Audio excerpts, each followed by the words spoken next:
As a small business owner, have you ever felt overwhelmed by the pressure of choosing the right hire or leading a team? Or have you ever found yourself tolerating a bad hire because you fear trying and failing again as you repeat the hiring process? If so, you're not alone, and you are in the right place. Welcome to the Growing Your Team podcast. The Growing Your Team podcast teaches business owners like you to expand your unique business by teaching you to master the hiring and team management process. Hiring and managing a team does not have to be a challenge. You just have to learn to do it right. And the Growing Your Team podcast teaches you how to become a confident leader who hires right every single time. Now, let's jump into the show where each episode you will learn tips on how to identify what type of help you need on your team, how to source amazing candidates, how to conduct interviews that lead you to your ideal team member, how to onboard successfully, and how to lead every person in your business so you have a team of rock stars who you are happy to pay every single paycheck. So let's jump in and teach you how to hire like a pro. Hello, Jamie Van Kuyk here, and welcome back to the Growing Your Team podcast. Today, I want to talk about pay. This is a topic that I feel like it stresses business owners out a lot. There are many factors when it comes to paying team members and whether we are doing things right, what can we afford, what happens if I hire someone who's not worth the pay that I'm paying them. There's just so many things to think about when it comes to paying team members. And one of the things that I always tell people is when you are going to hire a new person, you absolutely should post the pay on the job opening. And sometimes I get a little pushback here. So just as a quick reminder, here's why you should post pay on the job opening. People work for money.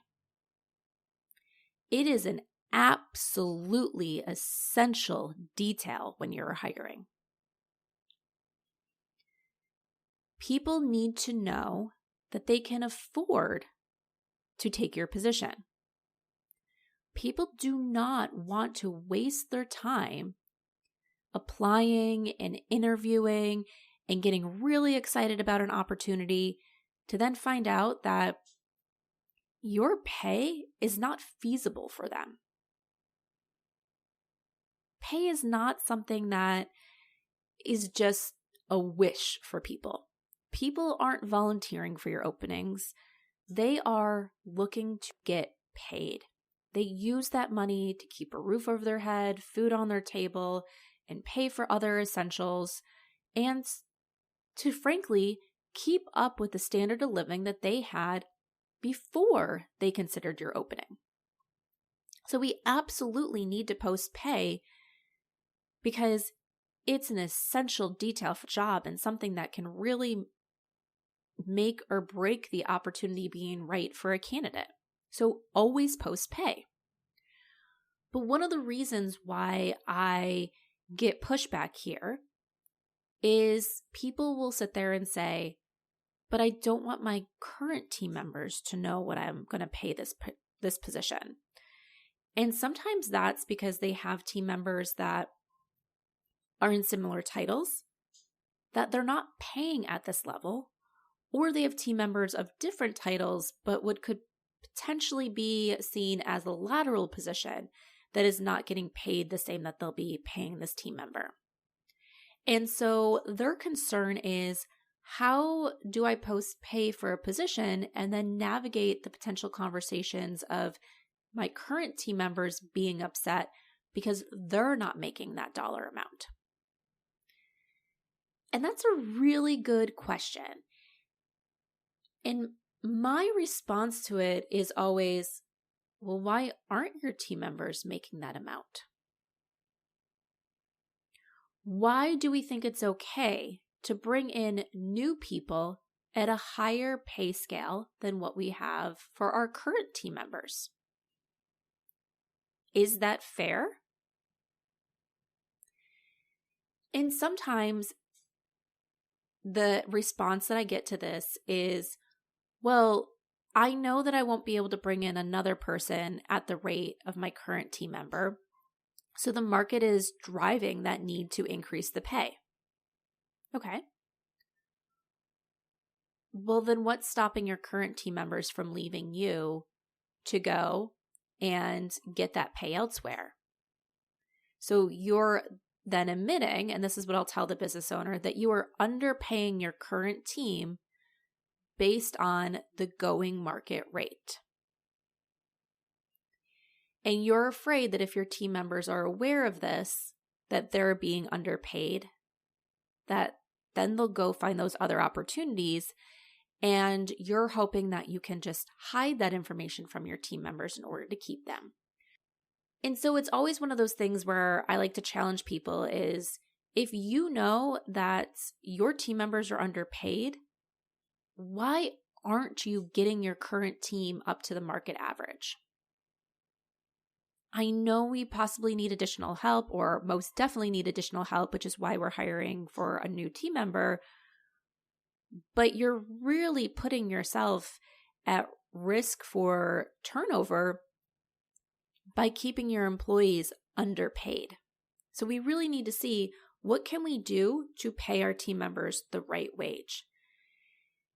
And sometimes what I've learned is that it's not that there's not the money in the budget to pay these team members the proper wage. It's that we just don't want to do it. We sometimes feel that, well, this person said yes to this, and I'll give them cost of living raises every year, but I just don't want to take that big jump. And the one challenge I have to this all the time is everything goes up every year. Our rent goes up, our electricity bill goes up, our water rate goes up, our internet bill most likely goes up, everything goes up. All the services that we pay in for as a business, they're most likely raising the bill every year. So we, even if we don't like it, we allow these other areas of our budget to increase every year, but sometimes we're hesitant about allowing our people budget to increase every year. But the thing is, we need to pay people what they are worth, and if we're saying if this position is worth more, then we need to pay our employees more. So that's how you deal with that. If the position is worth more, the position is worth more. Pay your team members appropriately. All your team members, not just your new team members. But then there's the other thing that sometimes goes on. Business owners will say, my current team is paid appropriately.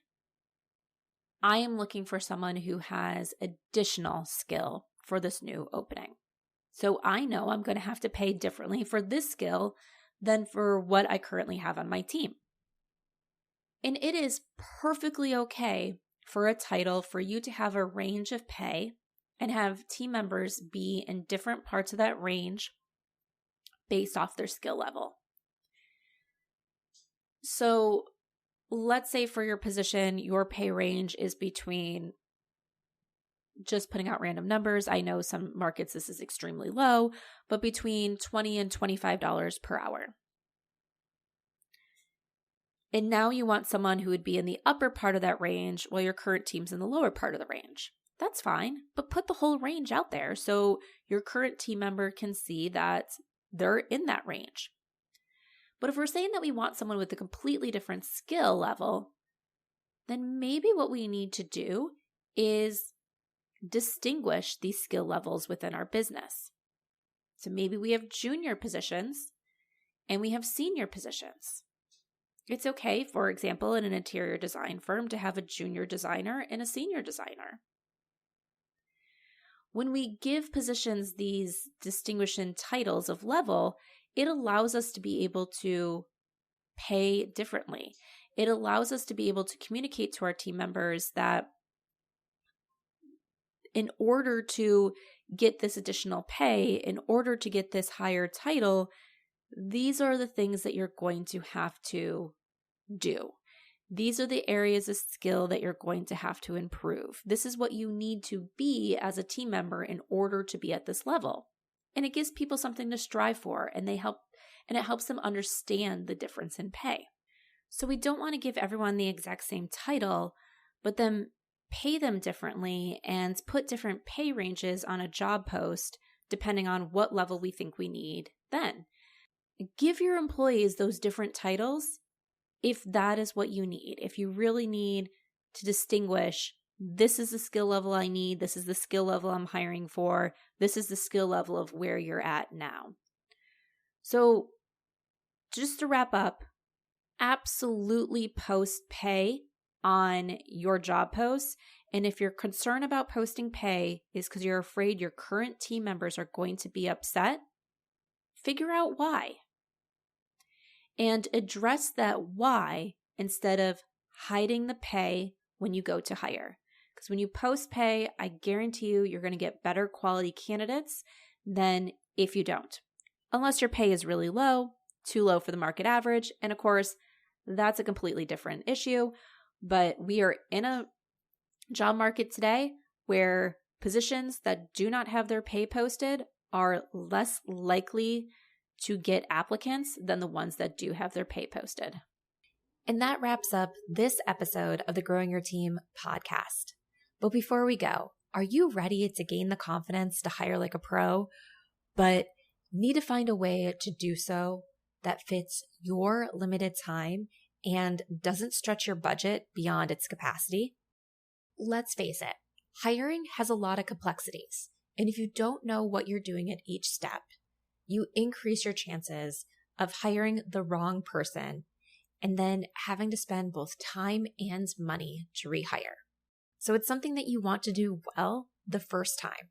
But if you're like many small businesses that are hiring their very first contractors and employees, you most likely don't have thousands of dollars to spend on high-level hiring consultant services or full-service recruiting.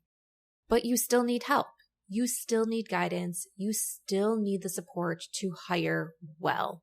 That is exactly what the Micro Hiring Consulting Program is for. This is a consulting program designed to support you through the process of hiring and onboarding contractors and part-time and full-time employees in a manner that fits your schedule and your budget. It's a month-to-month consulting program that gives you access to one-on-one calls, office hours, live training, and unlimited email support so you have expert eyes on every job post, interview question, onboarding plan, or anything that you create so that way you know it will work for you and be successful in the process of finding your ideal candidate. To learn more about this consulting opportunity and how you can get hiring support that fits your time and your budget, head on over to growingyourteam.com/micro. Once again, go to growingyourteam.com/micro to learn more about this consulting program that's going to help guide you to successful hires every time.